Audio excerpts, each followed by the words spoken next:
The name on the application was impossible.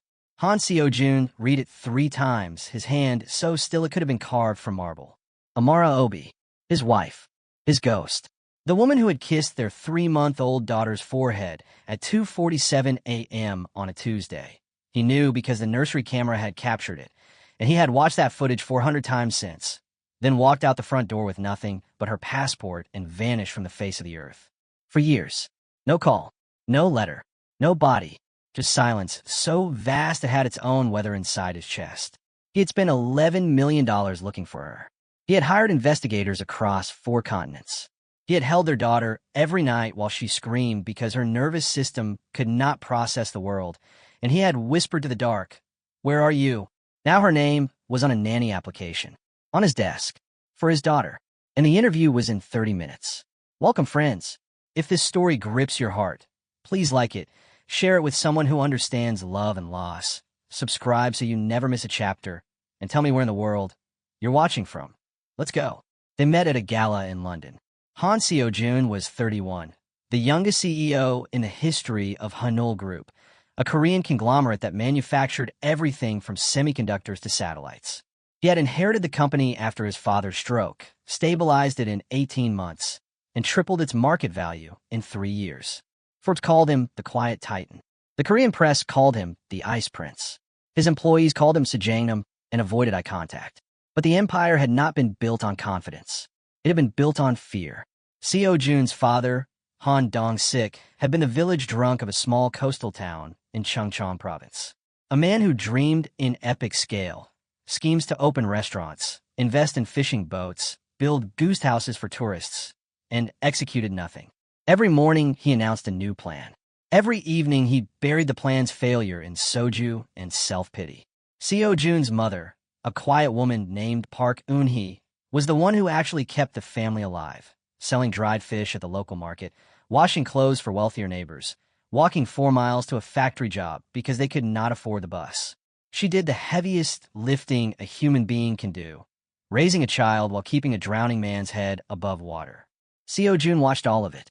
He watched his mother's hands crack and bleed from washing in cold water. He watched his father stumble through the door at midnight, smelling of soju and broken promises. He watched his mother carry bags of fish on her back while his father slept until noon. He made a vow at 11 years old, standing in the kitchen while his mother boiled rice that was mostly water. "I will never be broke. I will never be useless. I will never make a woman carry me." That vow became the engine of his life. It drove him through school on a scholarship, through university at the top of his class, through the corporate ranks with a ferocity that frightened people who didn't understand where it came from. When his father's stroke gave him control of the family's only real asset, a small electronics company Dong-sik had somehow acquired during one of his sober stretches, Seo-Jun transformed it into Hanul Group through sheer refusal to fail. But the vow had a blind spot. He had sworn to never be broke. He had not sworn to be present. He had watched his mother suffer from poverty and concluded that money was the answer. He had never considered that a woman could be wealthy and still starving for attention, for presence, for the simple act of being looked at by the man she loved. This blind spot would cost him everything. He was tall, sharp-jawed, with clean-cut jet black hair and the kind of dark eyes that made people feel simultaneously seen and dismissed. He wore authority the way other men wore cologne. It preceded him into every room. Amara Obi was 25, Nigerian, born in Enugu, the only child of a woman who had loved enough for 2 parents. Her father had died when she was 3, a road accident on the Lagos-Ibadan expressway that Amara had no memory of, but that had shaped every desire she would ever carry. Her mother, Nkechi, had worked 2 jobs, cleaning offices at night, studying accounting by day, and poured every drop of herself into her only daughter. She braided Amara's hair before school, packed her lunch with handwritten notes, slept beside her during thunderstorms, and told her every morning, "You are the best thing that ever happened to me." That love became Amara's blueprint. She promised herself, with the fierce certainty of a girl who had never known a father's presence, that she would give her own children double the attention, double the affection, double the time. She would never let a child of hers wonder whether they were loved enough. But the absence of her father left another mark, one she did not fully understand until she was grown.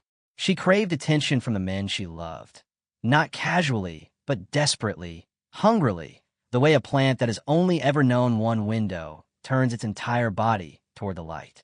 She did not want gifts. She wanted presence. She wanted a man who sat with her, looked at her, stayed. She wanted the father she never had, reconstructed in the arms of a partner. She had deep, rich, dark brown skin that caught light like polished wood, full curves that drew eyes she did not invite, long braids she kept immaculate, and a laugh that could fill a cathedral. Her mother's cheekbones, high, sculpted regal. Her mother's stubbornness. Her mother's refusal to be small. She was working the gala as a junior event coordinator. He was the keynote speaker. She was the only person in the building who did not know who he was. She approached him because his microphone was clipped crookedly. "Excuse me," she said, reaching for his lapel. "Your mic is about to fall." He looked down at her hands, steady, confident, and then at her face. Something inside his chest shifted, like a door blown open by a wind he hadn't known was blowing. "Thank you," he said. "You're welcome. You're on in 4 minutes, by the way. They're running behind." She walked away. He watched her go. He forgot the opening line of his speech. 3 months later, they were married in a private ceremony in Seoul. His mother did not attend. She had made her position clear. The Hanul name would not be diluted by a foreigner.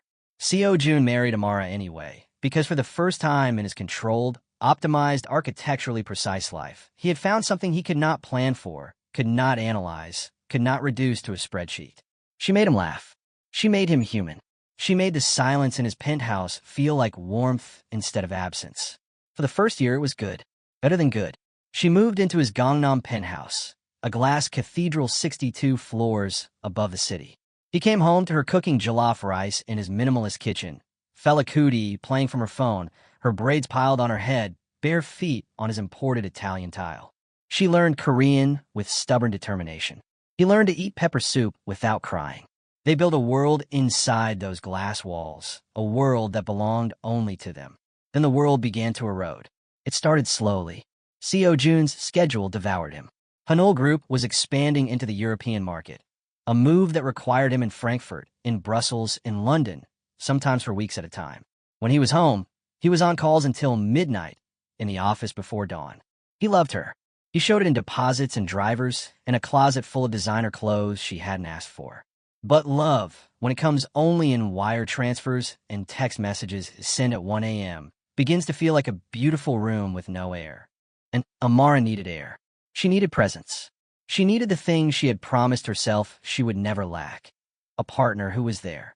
Not just financially, not just legally. There, in the room, at the table, beside her when the world felt too foreign and too cold. She had married Seo-Jun partly because his intensity had felt like attention, his focus had felt like devotion.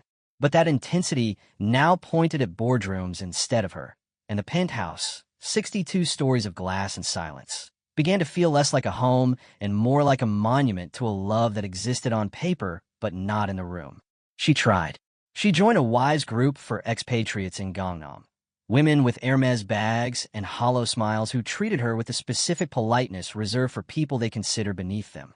She tried making Korean friends at the language academy, but the cultural gulf was a canyon she couldn't cross fast enough. She called her mother in London every Sunday, and her mother listened with the patient, worried silence of a woman who recognized the sound of her daughter unraveling, but was too far away to reach her.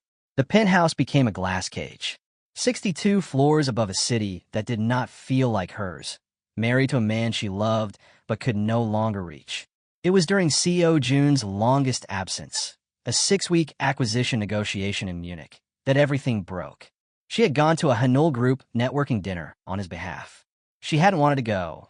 These events made her feel like a decorative appendage, the foreign wife trotted out for optics, but Seo-Jun's assistant had insisted it was important for the company's image. She put on a dress she didn't want to wear, smiled at people who didn't care about her, and counted the minutes until she could leave. Then she saw him across the room. Chidi Amadi, her first love, her university sweetheart from her days at the University of Lagos. The boy she had loved at 19 with a reckless, consuming, incandescent intensity that only first love can produce. The kind that rewrites your nervous system and sets the template for every relationship that follows. He saw her at the same moment. His face broke into a grin that transported her across a decade. Back to lecture halls and campus gardens, and late nights sharing earphones on a bench outside the library, his hand warm around hers, his voice in her ears saying, "You're the most stubborn woman I've ever met, and I love it." They had broken up at 21. Not badly. Just the slow drift of two ambitious people whose ambitions led to different continents. He went to business school in London. She stayed in Lagos, then followed her mother to London later. They lost touch. Life did what life does. And now he was standing in a ballroom in Seoul, wearing a tailored gray suit, a decade older and devastatingly familiar. Amara? He walked toward her with the confident stride she remembered. Amara Obi? In Seoul. Amara Han. Actually, she said, but the correction fell hollow in her own mouth. When had she last felt like Amara Han? They talked for an hour. Then two. They stepped outside to the terrace because the ballroom was too loud and the Seoul night was warm, and he remembered how she liked quiet spaces. He told her about his business, consulting for West African companies expanding into Asian markets. He was in Seoul for a series of meetings. 2 weeks, maybe 3, and then he did what Chitty had always done best. He paid attention. "You seem different, Amara," he said, leaning against the terrace railing, watching her with those warm brown eyes that had once known her better than anyone. "You seem smaller. That's not a word I ever associated with you." "I'm Fina. I didn't ask if you were fine. I said you seem smaller, like someone has been shrinking you." The observation landed like a blade between her ribs, precise, clean, devastating. Because it was true. She had been shrinking, inch by inch, month by month, in the silence of a penthouse that was too big, in a marriage that was too empty, in a city that did not speak her language in any sense of the word. She changed the subject. He let her, but his eyes said, "I see you." They met for coffee the next day. She told herself it was harmless, old friends catching up. He brought her chin-chin from a Nigerian shop he'd found in Itaewon and said, "I remember you said this was your comfort food." Second year. Exam season. "You ate an entire bag in the library." She laughed. A real laugh. The kind she hadn't heard herself make in months. They met again 2 days later. And again. And again. Each meeting lasted longer. Each conversation went deeper. Chitty asked about her life in Seoul. Not the polished version she presented at company events, but the real one. The loneliness. The cultural isolation. The husband she loved but could not reach. She told him more than she should have. He listened the way Seo-Jun used to listen. Fully, attentively, as though her words were the most important sound in the room. But Chitty was not Seo-Jun. Chitty had an agenda he wore lightly, like cologne. The compliments came more frequently. His hand found her arm, her shoulder, the small of her back. He leaned closer when they talked. He brought up memories from university. The first time they kissed, the night they danced in the rain outside the student union, the way she used to fall asleep on his shoulder during late study sessions, and each memory was a door reopening into a version of herself that had felt loved, wanted, seen. "I think about you sometimes," he said one evening, over dinner at a quiet restaurant in Mapogu. His voice was low, intimate, pitched for her ears alone, about what would have happened if we hadn't gone our separate ways. "Chitty, I'm not trying to complicate your life, Amara. I'm just being honest. I look at you, and I see the same woman I fell for at 19. Except now she's sitting in front of me looking like she hasn't been properly held in months." The words hit her like a wave. Not because they were inappropriate. They were. But because they were true. She hadn't been held. Not really. Not the way her body and heart demanded. Seo-Jun's arms came home at midnight and left before dawn. And in between, the penthouse echoed with the specific silence of a woman who had built her entire identity around being loved and was now starving for it. Chitty knew exactly what he was doing. He had always known. At university, he had been the one who pursued, who charmed, who broke through every defense with patience and warmth and an unyielding refusal to give up. He was doing it again now. Older, smoother, with the precision of a man who understood that the woman in front of him was not being reached by her husband, and who had decided, consciously, that he would fill that void. She should have stopped seeing him. She knew that. Every rational cell in her body screamed it. But rationality is a poor defense against a woman who has not felt wanted in 6 months, sitting across from the first man who ever made her feel like the center of the universe. The night it happened, she had been crying. Seo-Jun had missed their anniversary. Not forgotten, he'd sent flowers and a message from Munich, but missed it. Physically absent on the one day, she had been counting on him to be present. The flowers arrived to an empty penthouse. The message arrived to a woman sitting on the bathroom floor, sobbing.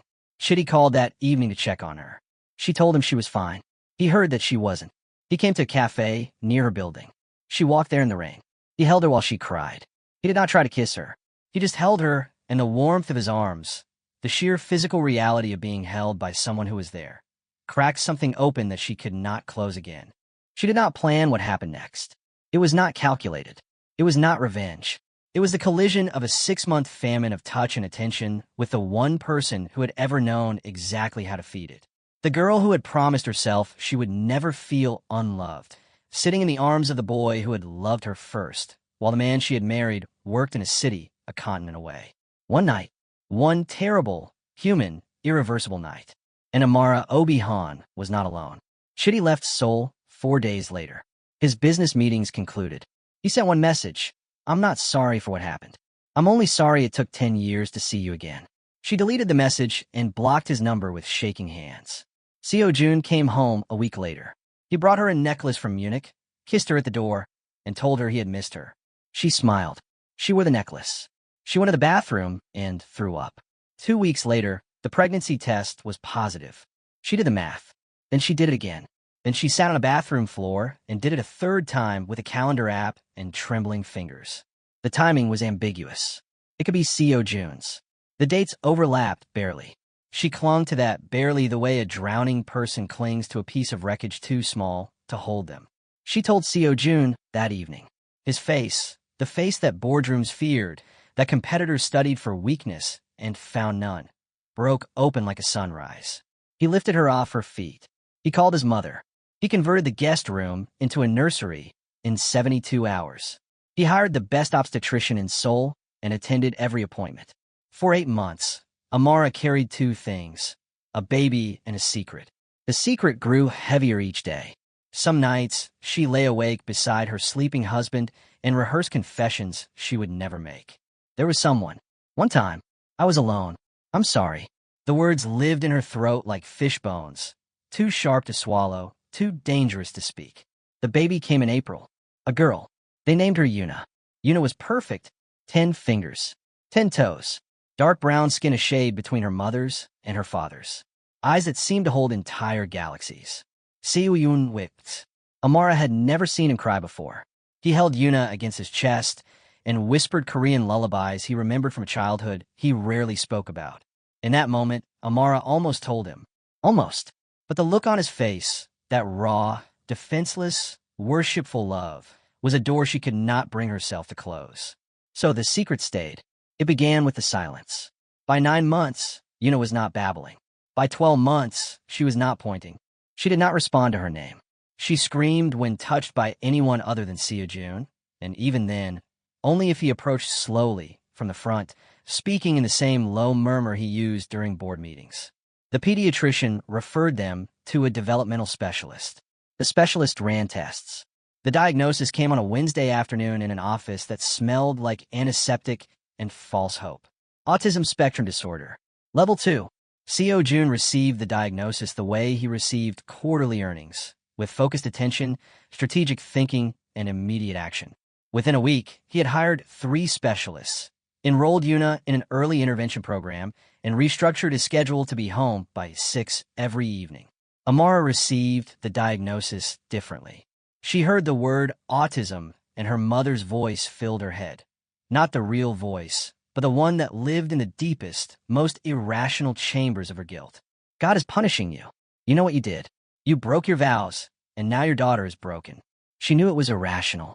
She knew autism was neurological, not theological. But guilt does not negotiate with logic. Guilt is a fire that burns the house down and then sits in the ashes and blames the homeowner.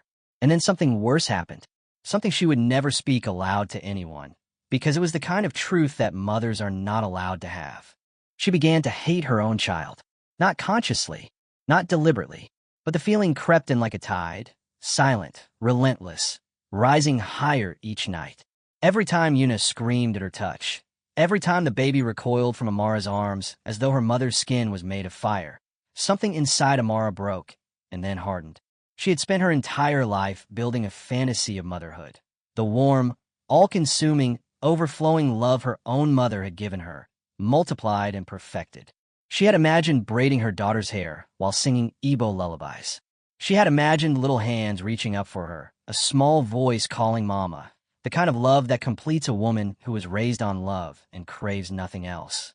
Instead, she got a child who could not be held, a child who screamed when Amara sang, a child who arched away from her breast. The breastfeeding was the cruelest betrayal of all. Her milk, which should have flowed with the biological certainty of gravity, began to falter. The stress, the guilt, the sleeplessness, the creeping horror of postpartum depression compounded by a secret that was eating her alive. Her body responded by shutting down the one thing she was supposed to be able to give. She sat in the nursery at 3 a.m., Yuna wailing against her chest, her breast producing nothing but pain and inadequacy. And she thought, I cannot even feed her. I cannot hold her. I cannot love her the way she needs. I'm not her mother. I am her punishment. The thought terrified her. And then it terrified her more that it didn't terrify her enough. Because somewhere beneath the horror was a darker feeling, relief. Relief that the child rejected her. Relief that created distance between Amara and the baby whose face she searched every day for traces of Chitty. If Yuna didn't want her, then maybe Amara didn't have to confront what she had done every time she looked into her daughter's eyes. That relief was the thing she could not survive knowing about herself. It was the final crack. The evidence that she was not the mother she had promised to be. She was something worse. Something broken in a way that love alone could not fix. She began to spiral. She stopped sleeping. She stopped eating. She flinched when Yuna cried, because every cry sounded like an accusation. She stared at her daughter's face and searched for Chitty. Searched for proof that the worst possibility was also the true one. Was Yuna's nose Chitty's? Her brow? The curve of her ear? She found nothing definitive, which was worse than finding proof. Because indefinite guilt has no endpoint. It simply grows, filling every silence, every room, every mirror. Seo-Jun noticed the change. He asked. She said she was tired. He brought her flowers. She thanked him. He held her at night and felt the distance between their bodies growing, even as their skin touched. One evening, he came home and found Amara sitting in the nursery, staring at Yuna in her crib. The baby was asleep. Amara's eyes were red but dry. Talk to me, he said. I'm fine. You're not fine. I said I'm fine, Seo-Jun. He knelt beside her. He took her hand. His grip was firm, warm, the grip of a man who fixed problems for a living. Whatever this is, he said, we face it together. That's what we promised. She looked at him, at the earnest, devastating sincerity in his dark eyes, and felt something inside her shatter. Not because he was wrong, because he was right, and she did not deserve it. 2 weeks later, at 2:47 a.m., she kissed Yuna's forehead, picked up her passport, and walked out the door. She took nothing. No clothes. No jewelry. No money beyond what was in her personal account. 300,000 won, roughly $250. She left her phone on the kitchen counter. She left her wedding ring beside it. She wrote 2 letters before she left. The first was to Seo-Jun. 3 words, I'm sorry. Don't. She placed it beside the ring. The second was to her mother. Longer. Harder. Mama, I have done something that I cannot undo and I cannot explain. Not to you. Not yet. Maybe not ever. Please do not look for me. Please do not let him find me through you. I know you will not understand this, and I know you will be angry, and I know I'm asking you to trust me when I have given you no reason to. But I need you to let me go. I need to carry this alone. If I come to you, you will ask questions I cannot answer, and the truth will break your heart the way it has broken mine. I love you. I am sorry. Please pray for Yuna. She mailed the letter from Incheon Airport at 4 a.m., then boarded a one-way flight to London, not to her mother's door, but to the anonymity of a city large enough to swallow a woman who did not want to be found. She did not go to Lewisham. She did not call. She rented a room in a hostel in Peckham with cash, and for the first 3 days, she did not leave the bed. Her mother received the letter 48 hours later. Nkechi Obi read it standing at her kitchen counter, and her hands shook so badly the paper rattled. She read it 3 times. Then she sat down and wept, not for herself, but for her daughter, who had always carried things alone, who had always believed that love was something you proved by sacrificing yourself, who had inherited her father's absence like a wound and was now passing it to her own child. Nkechi wanted to search. Nkechi wanted to fly to Seoul, to bang on Seo-Jun's door, to shake the truth from her daughter's lips. But the letter had asked her not to. And Nkechi, who had spent 25 years respecting her daughter's stubbornness even when it frightened her, honored the request. She prayed. She waited. She called Seo-Jun once, 2 weeks after the letter arrived, and said only, "She is alive. She does not want to be found. I don't know where she is." Then she hung up, and the waiting began. In Seoul, Seo-Jun woke at 6 a.m. and found the penthouse empty. Phone on the counter. Ring beside it. 3 words on a folded piece of paper. "I'm sorry." "Don't." He called her name. He searched every room. He stood in the nursery doorway and watched Yuna sleeping and felt the floor open beneath him and kept standing anyway because the baby needed someone to stand. He called the police within the hour. They told him to wait 24 hours. He hired a private security firm within 2. They found a flight to London within 4. But the trail went cold at Heathrow. No hotel booking under her name. No credit card activity. No digital footprint. When Nkechi's call came 2 weeks later, she is alive. She does not want to be found. It was simultaneously the best and worst news of his life. He hired investigators across 4 continents. He spent $11 million over 2 years. They found nothing. Amara had learned, in the most painful way possible, how to disappear. New city, cash economy, borrowed names, a ghost with braids, and a wound that would not close. For the first year in London, Amara barely survived. She moved between hostels and bedsits, paying cash, using her maiden name, working cleaning jobs and kitchen shifts that paid in daily envelopes. She did not contact her mother. She did not contact Seo-Jun. She woke, she worked, she lay in dark rooms staring at ceilings, and she carried the weight of what she had done like a stone sewn into her chest. The lowest point came on a Tuesday in November, Yuna's first birthday. Amara spent the day in her bedsit in Peckham, unable to move, unable to eat, unable to do anything except lie on a mattress that smelled like someone else's sadness and imagine her daughter turning 1 without her. She wondered if Seo-Jun had baked a cake. She wondered if Yuna had worn the little yellow dress Amara had bought before leaving. She wondered if her daughter had looked for her or if 3-month-old babies even remember the person who carried them. She did not eat for 3 days after that. It was a woman named Folake Adeyemi who pulled her from the edge. Folake was Nigerian-British, 42, a qualified therapist who specialized in maternal trauma and postpartum disorders. She volunteered 2 evenings a week at a women's support center in Camberwell, the same center where Amara had begun going for free meals when her cleaning work dried up. Folake noticed Amara the way a doctor notices a limp. Not because Amara was visibly distressed, she had become expert at composure, but because the composure itself was a symptom.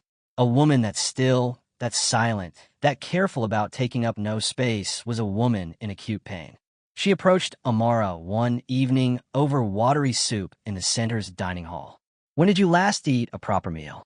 Folake asked. Blunt. No preambid. Lagos women did not waste time on small talk when someone was dying in front of them. "I eat. You hold a spoon. That's not the same thing." Folake sat down. "My name is Folake. I'm a therapist, and you have the look of someone carrying something that's about to crush you." Amara said nothing for a long time. Then, without planning it, without deciding, she told Folake everything.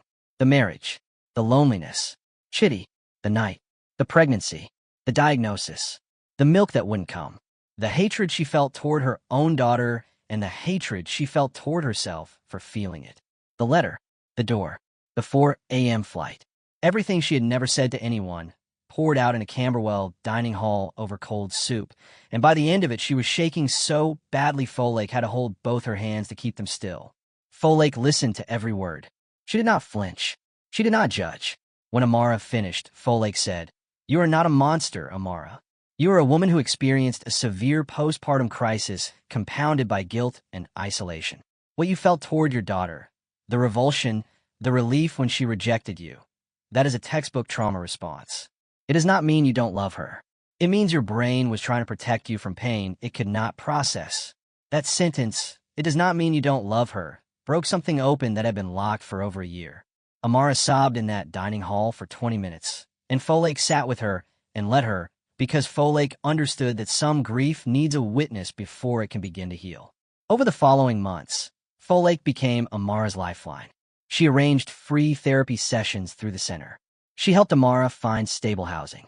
And when Amara was finally ready, steady enough, sober enough from the grief to think about purpose, Folake introduced her to Bright Spectrum, a London-based charity that provided care for children with autism and developmental needs.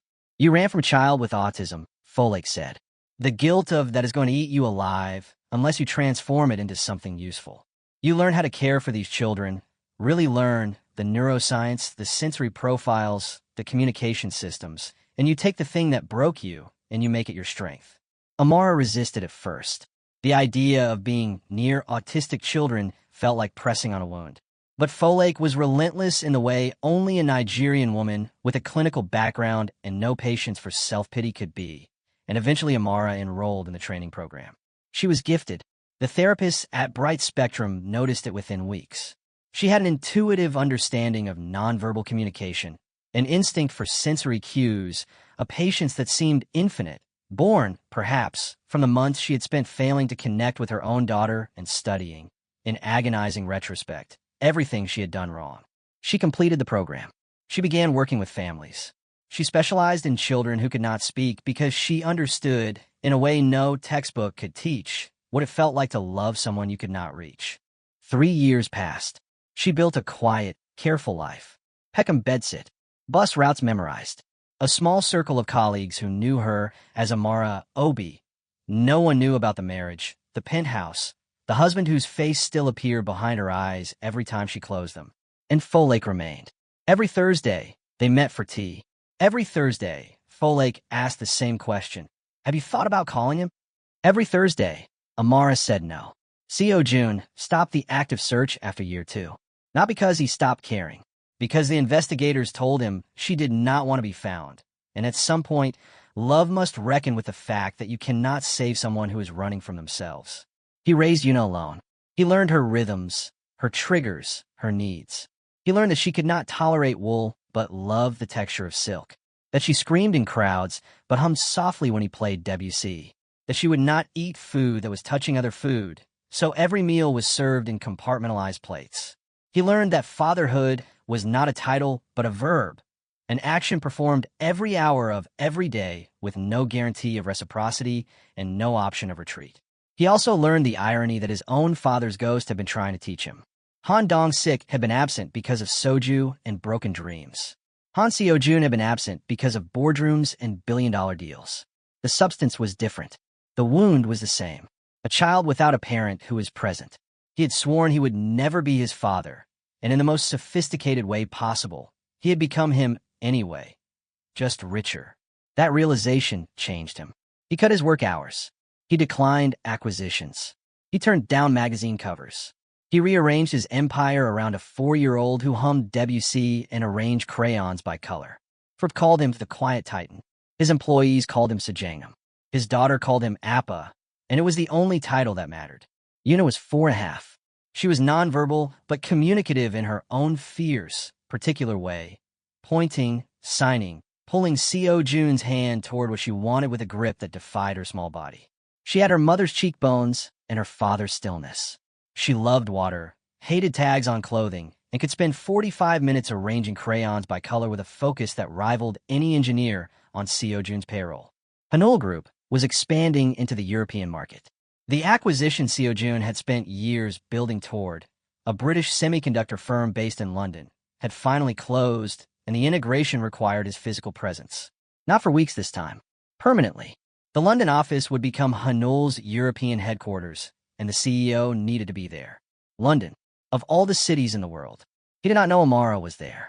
The investigators had found nothing for 2 years.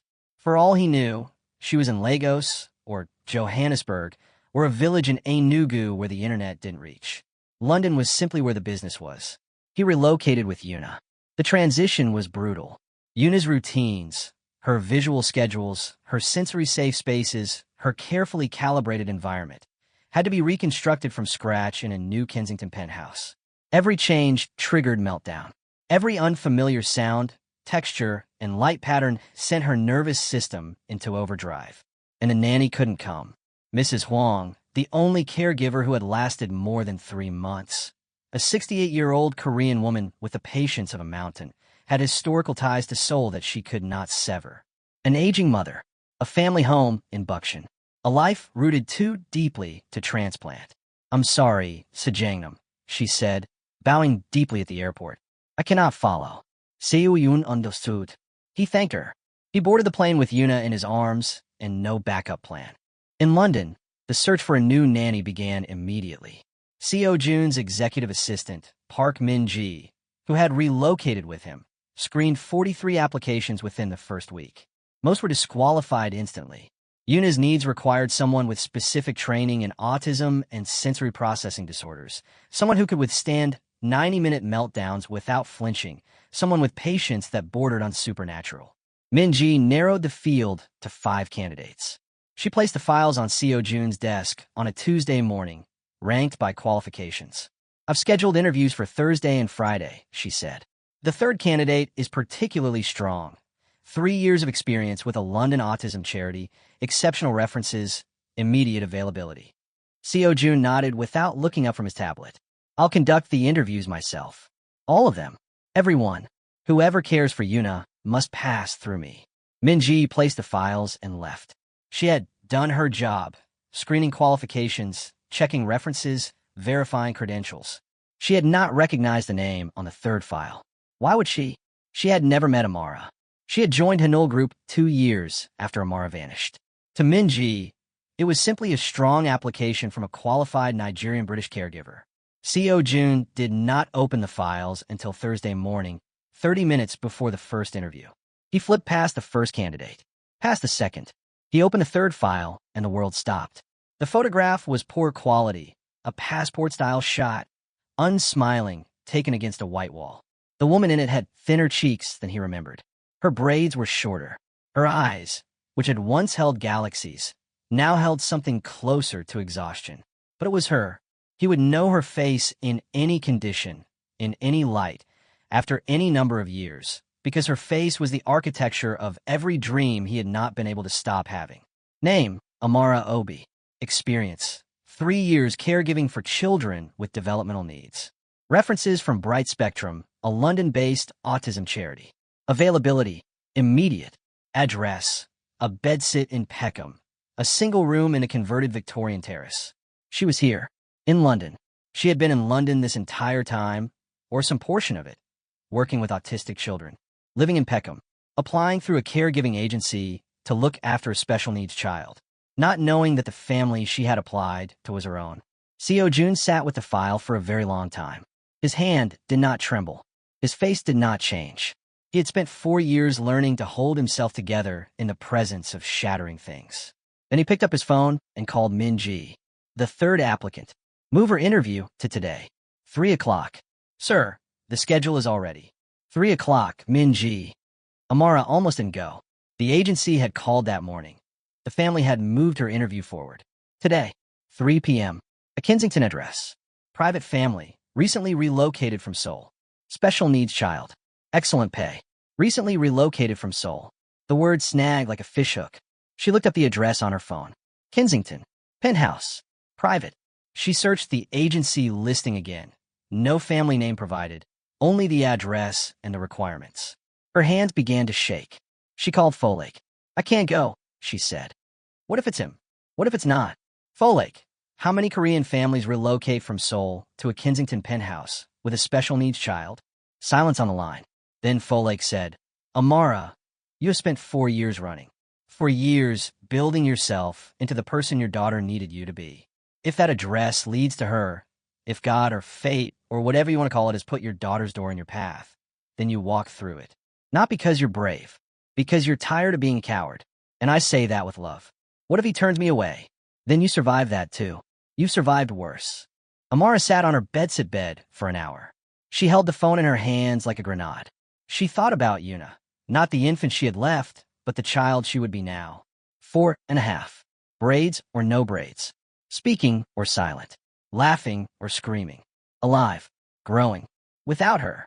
She put on the only professional outfit she owned, a navy blouse and black trousers from a charity shop in Brixton. She braided her hair neatly.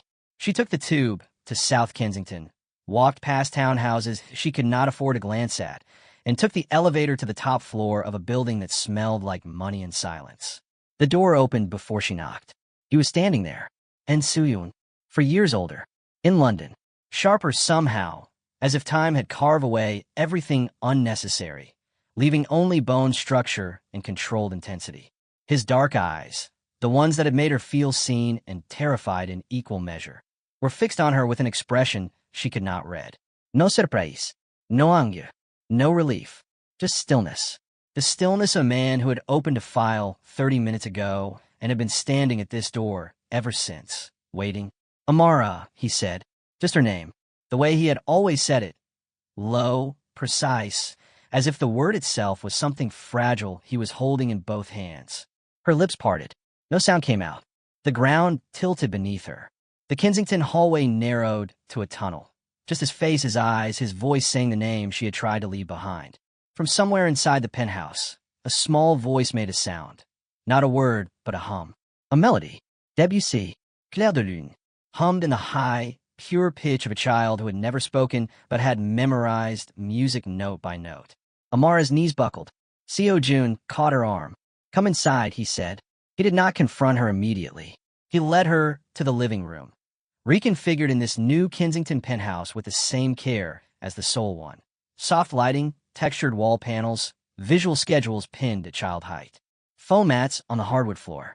Privacy film on the lower windows. Amara sat on the sofa and pressed her nails into her palms hard enough to leave marks. Her eyes moved across the room, cataloging every adaptation, every accommodation, every sign that this man had rebuilt his world around their daughter's needs. Guilt tightened around her chest like a belt. Seo-Jun sat across from her. He placed her application file on the table between them, open, her photograph facing up.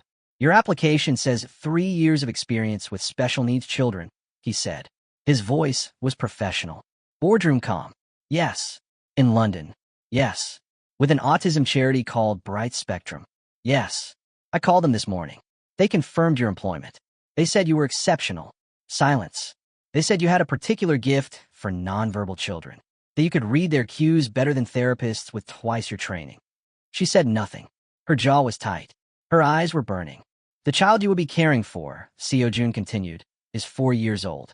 Diagnosed at 14 months. Nonverbal. Significant sensory sensitivities.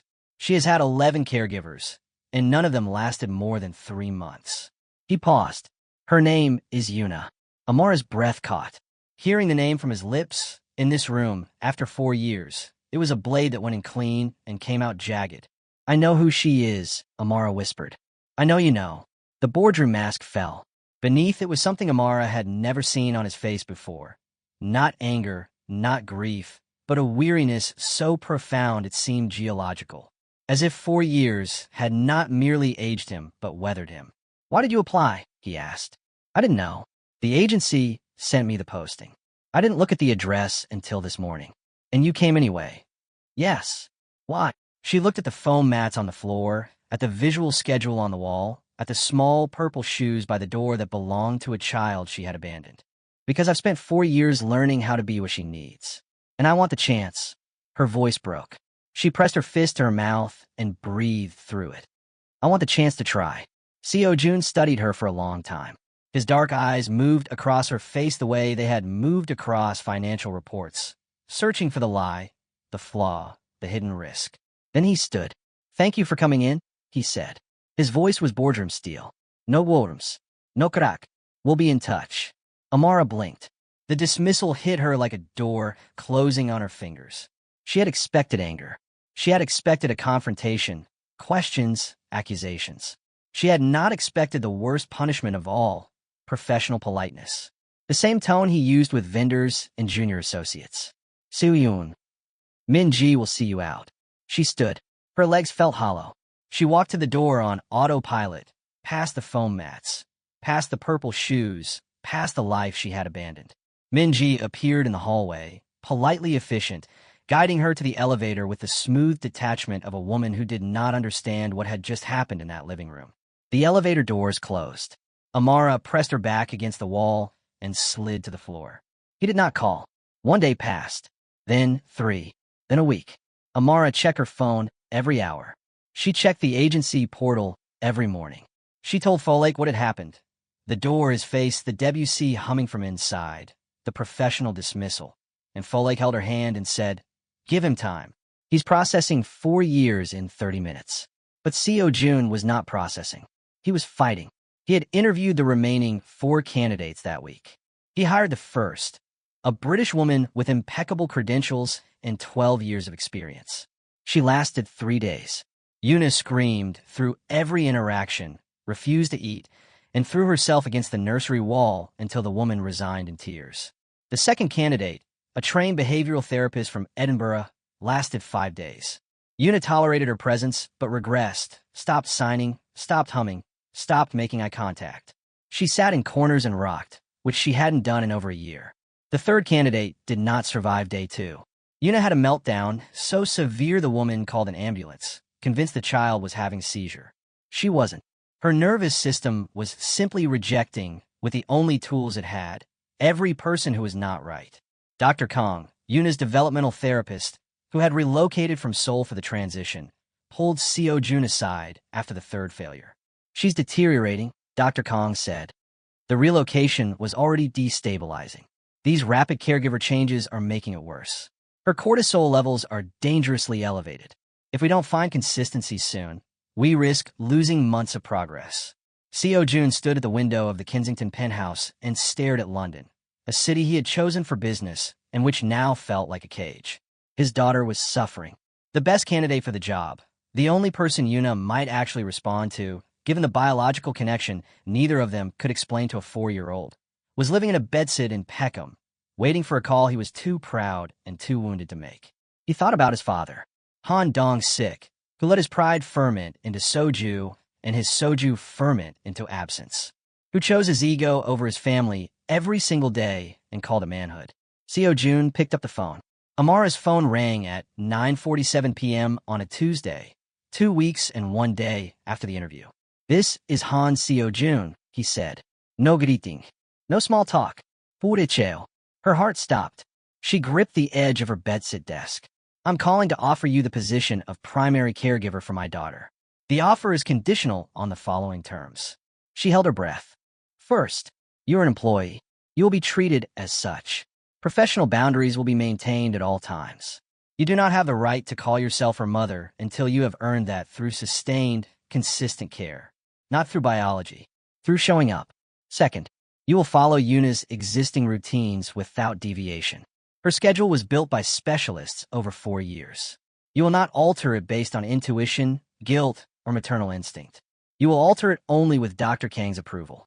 Third, if Yuna shows any sign of regression, any regression at all, you will be removed immediately and without discussion. Fourth, you and I will not discuss our personal history during working hours. Not the marriage, not the disappearance, not whatever reason you had for leaving. My daughter's care is the only agenda. Everything else waits. These are not negotiable. Do you accept?" Amara closed her eyes. Tears ran down her face, but her voice was steady. "I accept. You start tomorrow, 7 a.m. He hung up. Amara sat in her bedsit, phone pressed to her chest, and wept.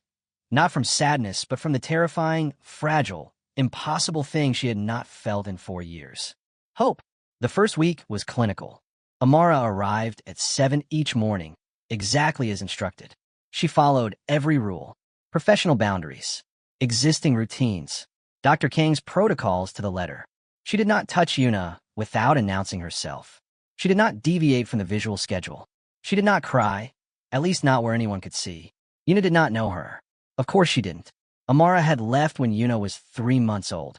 There was no memory, no recognition. Just a small, fierce girl who screamed when routines were disrupted and hummed Debussy when the world became too loud. But something shifted, almost immediately.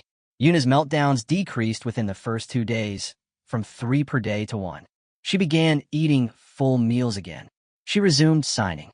Dr. Kong noted the change with careful, clinical optimism. Something about this caregiver's presence is regulating her. I can't explain it neurologically, but the data is clear. On the 3rd day, Amara was sitting on the playroom floor while Yuna arranged crayons by color. Amara reached slowly, the way she had been trained, always from the front, always announced, and placed a purple crayon in Yuna's sequence. Yuna looked at the crayon, and she looked at Amara. Then, without any prompting, she placed her small hand on top of Amara's and pressed down, a gesture that, in Yuna's language, meant stay. Amara held perfectly still. Tears streamed down her face, but she did not make a sound, because sound would disrupt the moment, and this moment was worth more than breathing. When Seo-Jun came home that evening, he found them on the playroom floor together. Yuna was asleep with her head in Amara's lap. Amara was awake, her hand resting on Yuna's back, her eyes swollen. He stood in the doorway and watched. He did not speak. Something in his chest, something he had locked behind titanium 4 years ago, began to crack. By the second week, the penthouse had become a minefield of unspoken things. Seo-Jun and Amara orbited each other like planets with incompatible gravities, close enough to feel the pull, far enough to maintain the fiction of professionalism. He left notes about Yuna's schedule. She left reports about Yuna's progress. They communicated through paperwork and post-it notes, and the silence between them was louder than any argument. But the proximity was doing its work. She noticed things. He still kept his shoes aligned perfectly by the door. He still drank his coffee black, standing at the kitchen counter, reading reports on his tablet before dawn. He had new lines around his eyes. His jaw was sharper. His hands, those elegant, precise hands, were rougher now, callous from years of physical caregiving that no amount of money could delegate. He noticed things too. She was thinner, harder. The softness he remembered, the easy laugh, the warmth that had once filled every room she entered, had been replaced by something more guarded. A wall. She was kind to Yuna. She was professional with him. And the distance between kindness and professionalism was a canyon he did not know how to cross. One evening, he came home early and heard something he had not heard in 4 years. Laughter. Yuna's laughter. He walked to the playroom and found Amara on the floor, blowing soap bubbles from a small wand. Yuna was swatting at them, each pop producing a burst of delighted giggling. A sound so rare and so beautiful that Seo-Jun's hand went to the doorframe to steady himself. Amara looked up and saw him. Their eyes met. For 3 seconds, the walls came down, both of them standing in the ruins of what they had been, seeing each other clearly for the first time since she had walked back through his door. Then Yuna squealed for more bubbles, and a moment broke. The tension found an outlet on a Thursday afternoon. Amara had taken Yuna to the sensory-friendly play area in Holland Park, a quiet gated section that Seo-Jun had identified during the first week in London as one of the few outdoor spaces that didn't overwhelm Yuna's system. A man was there, tall, British, early 30s. He was watching his own child play and struck up conversation with Amara. His name was James Whitfield. He was a pediatric therapist who lived nearby. He was friendly. He was interested. He asked about Yuna, about Amara's training, about how long she'd been in Seoul. He touched her arm when he laughed. Seo-Jun saw this for the penthouse window. He did not storm downstairs. He was not that man. Instead, he stood at the window with his coffee going cold in his hand and watched a stranger touch his wife's arm, and something volcanic and irrational moved through him. A jealousy so primal it predated language. When Amara returned with Yuna, he was in the kitchen. Calm, contained, lethal. The man in the garden, he said, not looking up from his tablet. Who is he? A neighbor. He's a pediatric therapist. He offered to share some sensory resources for Yuna. I'll source whatever resources Yuna needs. He was being helpful, Seo-Jun. He was being interested. There's a difference. Amara set Yuna down and turned to face him. Are you jealous? I am practicate. You're jealous. You are my... He stopped. The word wife hung between them like a grenade with the pin half pulled. He breathed. You're Yuna's caregiver. Professionalism requires boundaries with strangers. Professionalism. She said the word like it tasted bitter. Is that what this is? He looked at her then. Really looked, the way he had looked at her across a London gala 7 years ago, and the mask slipped for one devastating second. Underneath, it was not a CEO, not a titan, just a man who had been left, and who could not bear the thought of watching someone else orbit the woman who had shattered him. I will not do this right now, he said, and walked out of the kitchen. Amara stood alone, her heart pounding, her hands shaking, and knew with absolute certainty that whatever wall she had built between herself and this man was made of something far thinner than she had believed. Over the following weeks, the wall crumbled piece by piece. She found a photograph in Yuna's room. tucked inside a bedside drawer. It was her wedding photo. Amara in a white dress. Seo-Jun in a dark suit. Both of them laughing. She held it for 10 minutes, then placed it back exactly where she found it. He came home one evening to find Amara asleep on the playroom floor, Yuna curled against her side, both of them breathing in the same rhythm.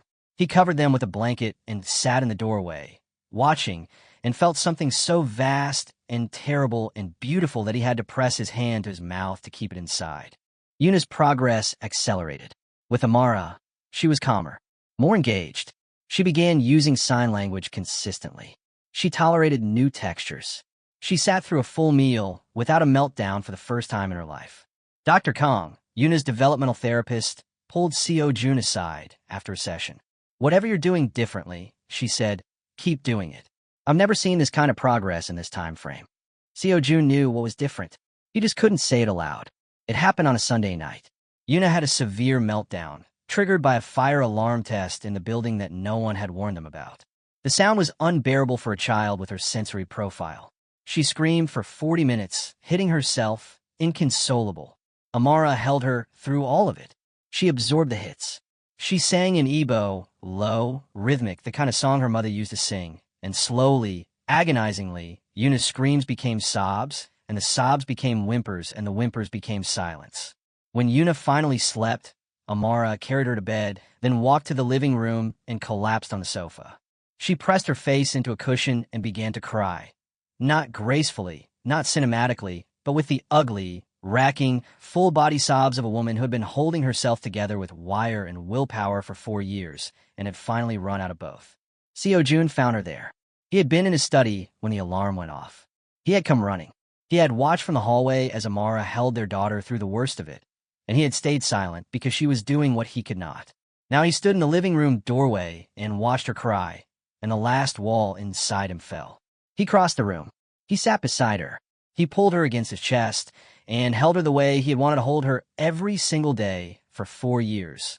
Tightly, desperately, with his face in her hair and his hand on the back of her neck, and his entire body curved around her as like a shield against a world that had been too heavy for too long. She fought it for 3 seconds. Then she surrendered. She gripped the front of his shirt and sobbed against his chest and said the words she had carried across oceans and years and sleepless nights. "I'm sorry. I'm sorry. I left. I left and I can't.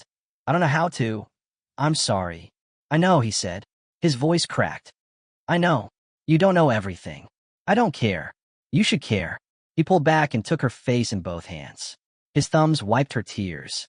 His dark eyes held hers. Not with the cold precision of a CEO, but with the shattered, rebuilt, stubborn tenderness of a man who had loved someone through the worst 4 years of his life.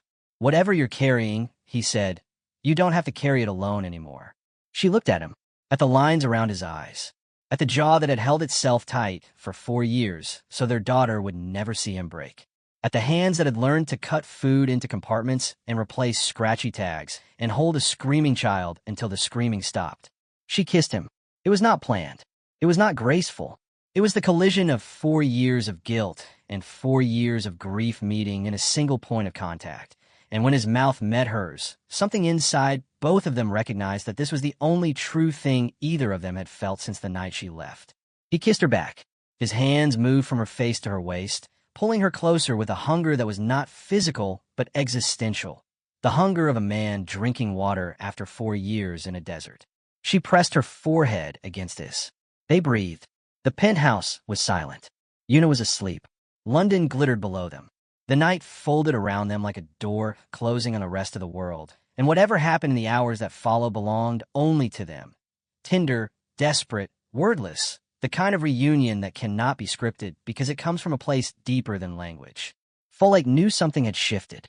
They met for tea that Thursday, their standing ritual, and Folek took one look at Amara's face and said, "You slept with him." Amara stared at her teacup. "It wasn't planned. It never is. And now you're carrying twice the guilt, because now you're hiding the secret from a man you just let back into your body." "Folek." "Amara." Folek set down her cup with the firmness of a woman who had been waiting for this conversation for 3 years. "You need to tell him. About the night. About Chitty. About the paternity question. All of it. I can't. Not now. Yuna is finally stable. She's thriving. If I tell him and he reacts, if he throws me out, she loses everything again. I can't do that to her. You're not protecting Yuna. You're protecting yourself. And the longer you carry this, the heavier it gets, and the louder the collapse when it finally comes. Because it will come, Amara. Secrets like this don't stay buried. They grow. They rot. They poison everything they touch. Amara said nothing for a long time. She turned the teacup in her hands. What if he leaves me again? What if he takes her away? What if he doesn't? What if the man who raised a child alone for 4 years, who built his entire world around her needs, who called you back after 2 weeks of pride because his daughter was suffering, what if that man is bigger than you think? And if he's not, then at least you'll be free. Free of a secret. Free of the weight. You've been carrying this thing since before Yuna was born. It's been eating you alive. It drove you out of your own home. It drove you away from your child. You owe it to yourself and to him to let it go. Amara left that team meeting and did not sleep for 3 nights. She was sitting in Yuna's room when he found her, in a rocking chair, watching their daughter sleep. She had not slept. She had spent the night in this chair, watching Yuna breathe, memorizing the rise and fall of her small chest, preparing herself for the possibility that this was the last time she would be allowed this close. The wall was back. He could see it in her posture, rigid, guarded, the professional mask snapped back into place. But this time, it wasn't shame about the night before. It was something deeper, something she was about to do. Amara. Last night was a mistake. It was not a mistake. I'm Yuna's caregiver. We can't. You're my wife. The word landed between them like a stone in still water. Ripples spreading outward. I forfeited that, she said. A ring on a counter doesn't end a marriage. Seo-Jun. We never divorced. I never filed. I never signed anything. I waited. His voice was steady, but his eyes were not. I waited because I knew that whatever made you leave was something you were fighting alone. And I was angry, Amara. I was so angry I couldn't breathe. But I never stopped. He pressed his lips together, took a breath. I never stopped. She stood, not abruptly this time. Slowly, deliberately. She turned to face him, and the expression on her face made him go still. It was not the expression of a woman about to run. It was the expression of a woman about to jump off a cliff. I need to tell you something, she said. And when I'm done, you can decide what happens next. To us. To me. To everything. He said nothing. He stood in the nursery doorway and watched her with those dark, devastating, unreadable eyes. There was someone, she whispered, before Yuna. One time, when you were in Munich. She took a breath that shook her entire body. My first love, from university. Chitty. He came to Seoul for business. We ran into each other at a Hanul dinner.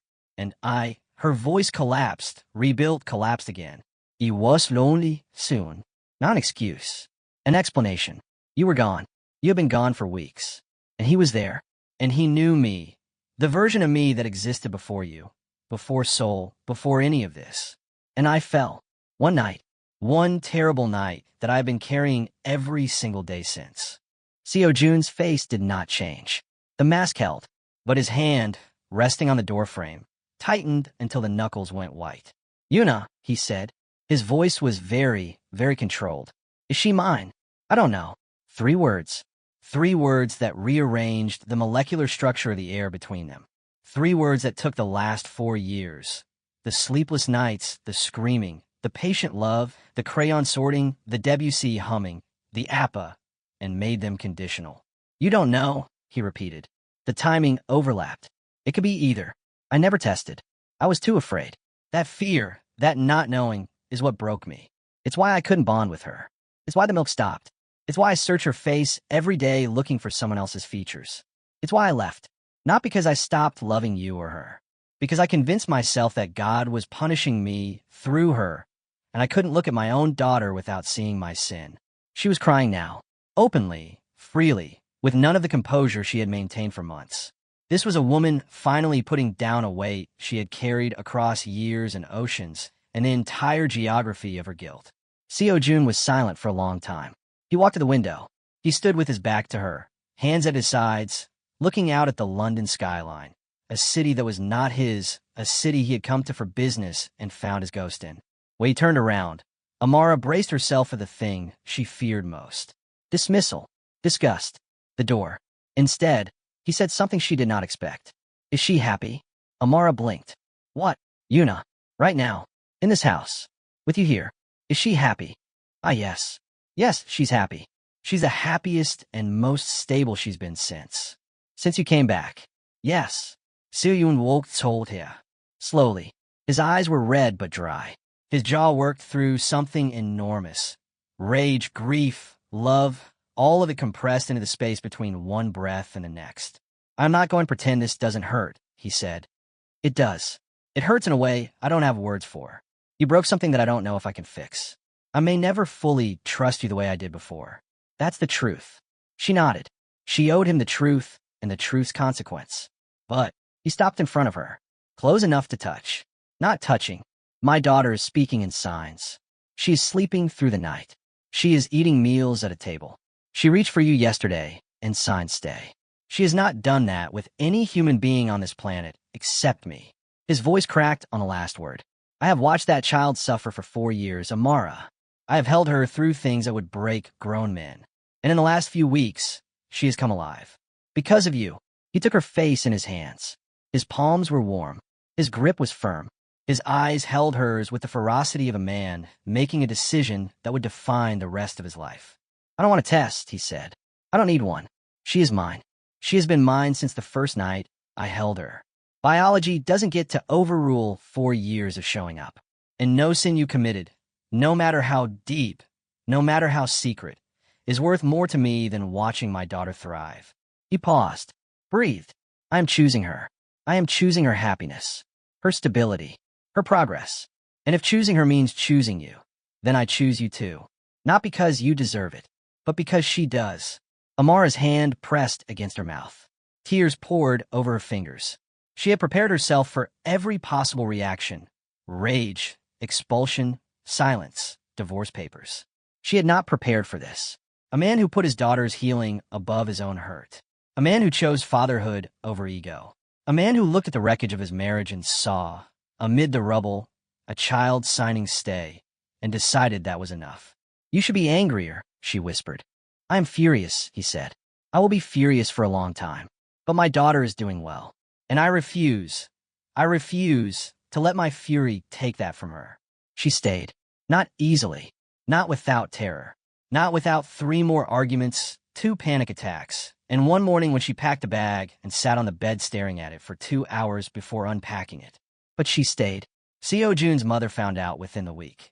Minji had mentioned the new nanny situation on a routine call to Seoul headquarters, and gossip travels at the speed of betrayal in Korean corporate families. His mother flew to London unannounced.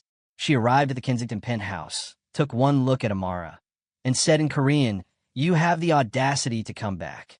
Seo-Jun stepped between them. "Mother, leave. She abandoned your child. She abandoned you. And you're letting her. I'm letting her be Yuna's mother, which she has always been. And if you cannot respect that, then you are welcome to leave and not come back." His mother stared at him, at the steel in his voice, at the absolute, non-negotiable finality in his eyes. Then she turned and left. Amara stood behind him, trembling. He turned to her, his expression softening. She'll come around. She won't. Then she won't. Yuna has us. That's enough. Months passed. The penthouse began to breathe again. Amara moved from the guest room to the master bedroom. Not in one dramatic moment, but gradually. A toothbrush appeared beside his. A robe hung on the bathroom door. Her braid products lined the shower shelf. One morning, Seo-Jun woke with her body pressed against his back, her arm around his waist, and he lay perfectly still for 20 minutes because he did not want to disturb the first peace he had felt in 4 years. Yuna flourished. With both parents present, her progress accelerated beyond what any therapist predicted. She signed in full sentences. She tolerated new environments. She initiated contact, reaching for Amara's braids, pressing her face against Seo-Jun's chest, allowing herself to be held without flinching. One afternoon, during a session with Dr. Kong, Yuna did something she had never done before. She looked directly at Amara, sustained eye contact, 3 full seconds, and signed a word.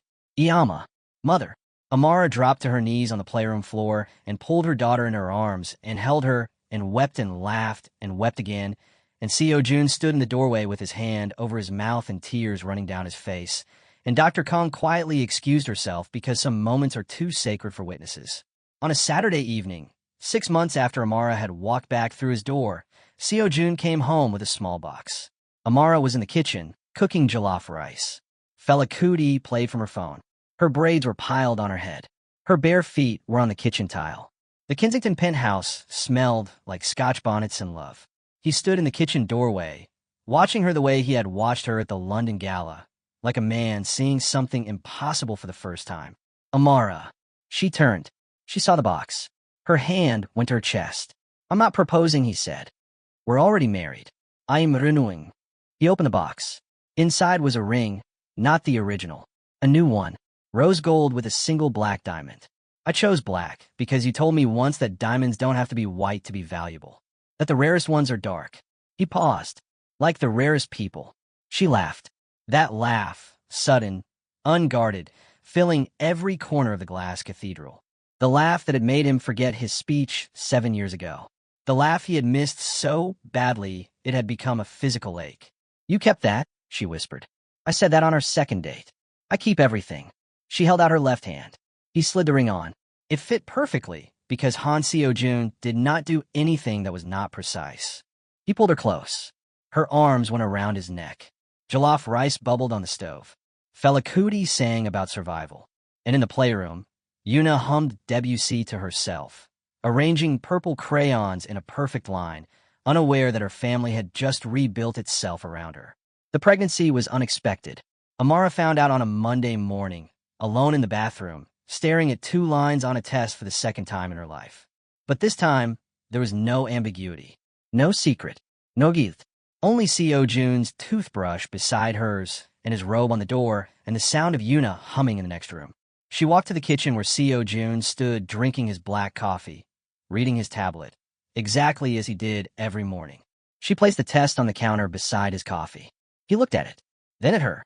His face broke open the way it had broken open in the hospital the night Yuna was born, raw, defenseless, incandescent with a joy that had no ceiling. He pulled her against him and held her, and she felt his heart hammering against her cheek, and she whispered, "This one's definitely yours." He laughed.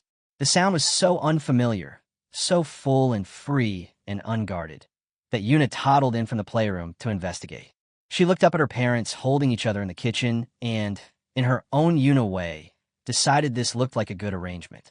She walked over and pressed herself against their legs and hummed. 3 people in a Kensington penthouse, high above a city that had given them a second chance neither of them had earned. Holding each other, going nowhere. Outside, London blazed with morning light. Inside, everything was still. A true full-circle moment that lasts forever. And here we are, at the end of a journey that was never just about what happened, but about what it changed. If you stayed this long, then you didn't just watch this story, you felt it. The tension, the uncertainty, the moments where everything seemed like it would fall apart, and the quiet, fragile hope that somehow refused to disappear. Thank you for giving this story your time, but more importantly, your heart. Because stories like this remind us of something we often forget in real life. That not all beginnings are gentle. That not all love arrives in peace. Sometimes it crashes in uninvited, unplanned, and completely chaotic. And yet, somehow, against all odds, it becomes the very thing that heals us. Maybe that's the beauty of it all. That even in confusion, something meaningful can grow. That even in broken moments, something whole can begin. And that sometimes the people or experiences we never saw coming end up changing us in the most profound ways. So if life feels uncertain, if things don't look the way you imagined, just remember, some of the most powerful stories don't start perfectly. They become beautiful over time. If this story stayed with you, take a moment to drop a comment, and share it with someone who understands how unpredictable and powerful life and love can be. And don't forget to subscribe and turn on the notification bell, because we'll be bringing you more deeply moving, unforgettable stories like this 3 to 4 times every week. Stories you won't want to miss. Until the next one, stay open, stay hopeful, and trust that even the unexpected can lead you somewhere extraordinary.